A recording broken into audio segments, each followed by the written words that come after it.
Bonjour à tous, ravi de vous retrouver. Aujourd'hui on va faire une petite vidéo rapide sur la sortie du Canon 70-300 en monture RF.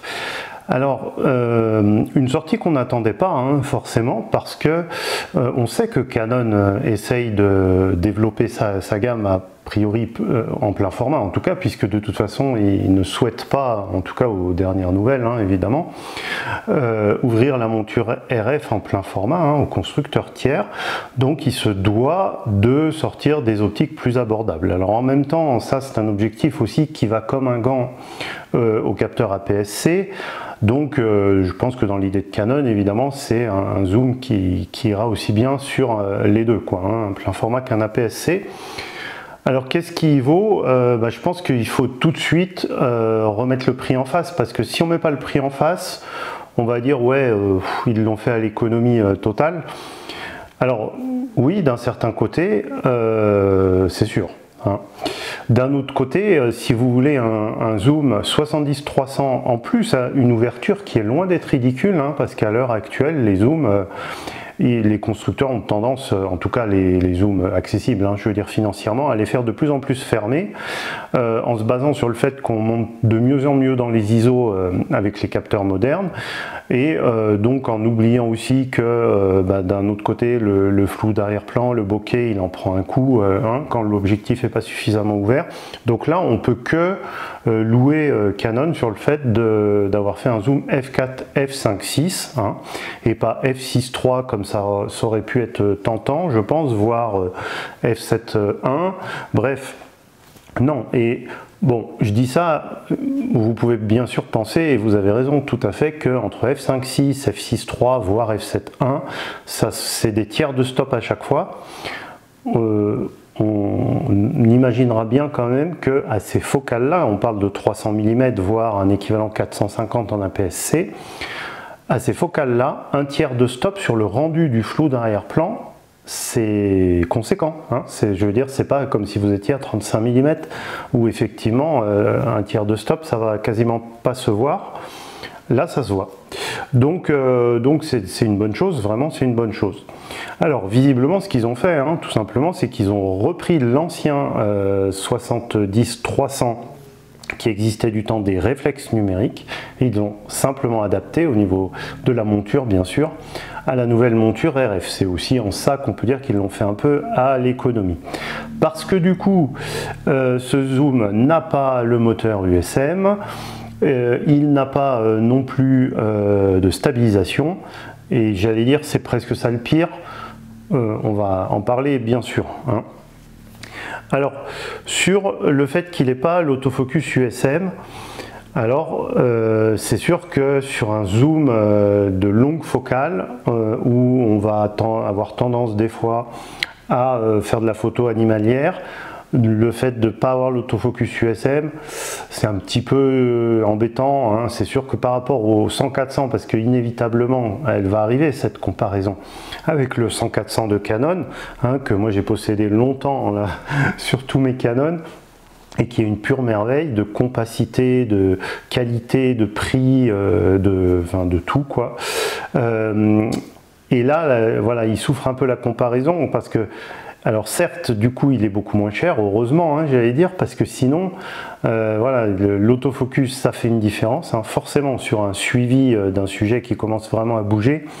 Le taux d'échec que vous allez avoir avec l'autofocus qui est dans ce 70-300 est forcément supérieur sensiblement à celui que vous avez avec le 100-400. Ensuite, la stabilisation, alors je le disais, c'est à mon avis le plus gros problème. La stabilisation à ces focales là, elle est, si ce n'est indispensable aujourd'hui, en tout cas on ne voit pas quel système, quelle marque ferait qu'on pourrait shooter à ces focales là sans stabilisation. J'essaye de voir chez la concurrence, il me semble que ça n'existe même pas. Et bien chez Canon ça existe, et c'est un peu ça le problème, parce que si vous ne mettez pas ce zoom sur un R6.2, un R6, un R6.2, un R5, un R5.2, un R7, voilà, j'y vais y arriver. Donc en dehors de ces capteurs qui sont stabilisés, les autres ne le sont pas, et à mon avis, vu son placement prix, ce zoom il est plutôt destiné justement aux autres boîtiers. Alors quels sont-ils? En APS-C, le R10, le R50, voire le R100. En plein format, typiquement évidemment le R8. Et ce sont tous des capteurs non stabilisés. Vous y ajoutez donc un zoom qui va jusqu'à 300 mm qui n'est pas stabilisé. Là, je veux dire, bon, en vidéo on n'en parle même pas, mais même en photo, il va falloir mettre des vitesses vraiment, enfin, à 300 mm c'est minimum 5 centièmes de seconde, hein. Dans ces cas-là, sans stabilisation, et sans compter que vous avez l'image qui bouge beaucoup quand vous cadrez, c'est difficile, hein, sans aucune stabilisation. Donc bon, c'est un choix, hein, évidemment, et qui est en rapport avec le prix, mais c'est un choix, je dirais, un peu à l'ancienne, hein, pas avoir de stabilisation comme ça sur jusqu'à 300 mm. Il faut y aller en y croyant, quoi, hein. Voilà, bon. À part ça, la qualité optique de tous les tests que j'ai vus, c'est correct. Il ne faut pas s'attendre à ce qu'elle soit superlative.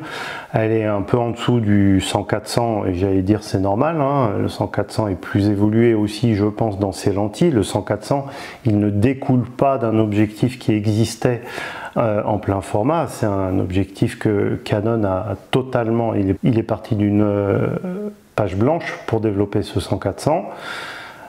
Certes à l'ouverture modeste, alors pour le coup, comme je l'ai possédé, moi je peux dire que ce 100-400, si vous le mettez à 300 mm, il est déjà fermé, je crois quasiment à f8, hein, alors que sur celui-ci, vous serez toujours à f5.6, donc ça reste quand même un de ses avantages, bien sûr.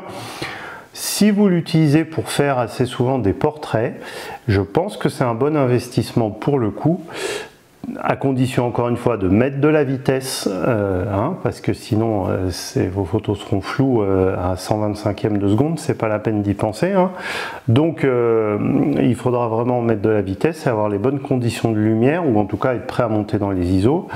Et donc du coup, même en plein jour je veux dire, et donc du coup c'est sûr que si vous faites un portrait entre 200 et 300 mm à f5.6, et même peut-être qu'à 200 il est un peu moins d'ailleurs de f5.6, et vous aurez vraiment des jolis portraits, surtout qu'en portrait c'est pas forcément là qu'on attend le piqué absolument maximum que peut délivrer un capteur, un couple capteur-objectif en tout cas.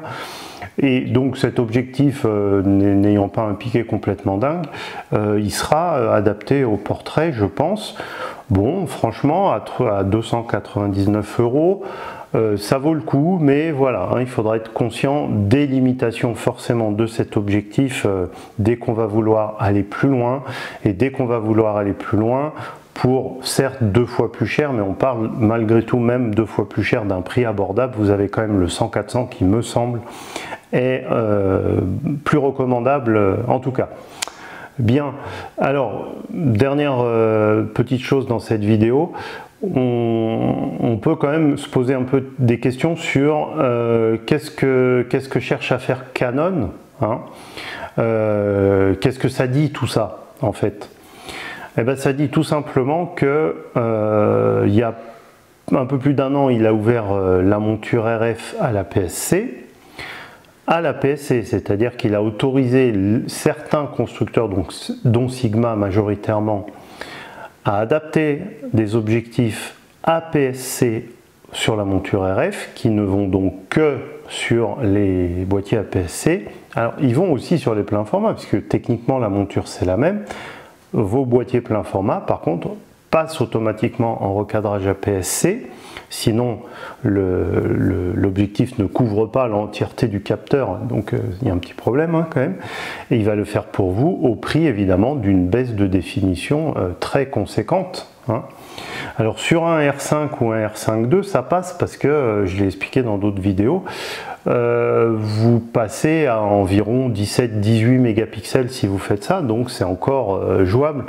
Sur les autres, vous commencez à descendre sous les 10 mégapixels, donc bon, même si ça se tient sur certaines photos, c'est un peu réducteur malgré tout, hein.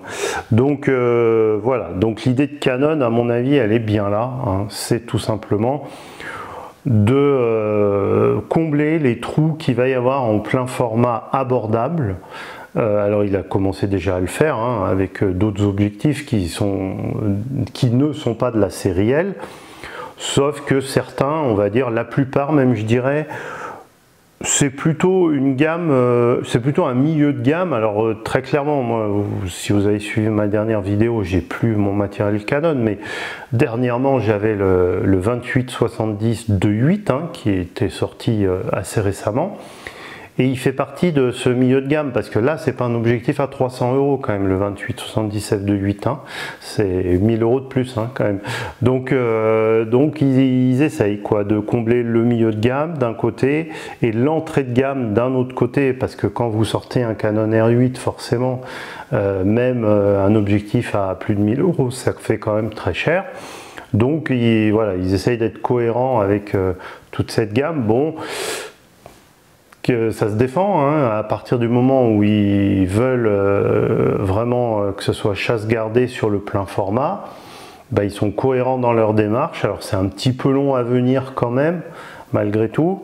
C'est sûr quand on regarde le système Sony, ça n'a rien à voir hein, en choix d'objectifs.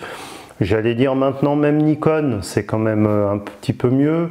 Bon, chez Panasonic, on a quand même tout le parc Sigma hein, en plein format. Alors, on a moins d'objectifs hein, chez Panasonic lui-même que chez Canon maintenant, mais bon, c'est toujours mieux d'avoir un petit peu de la concurrence hein, quelque part.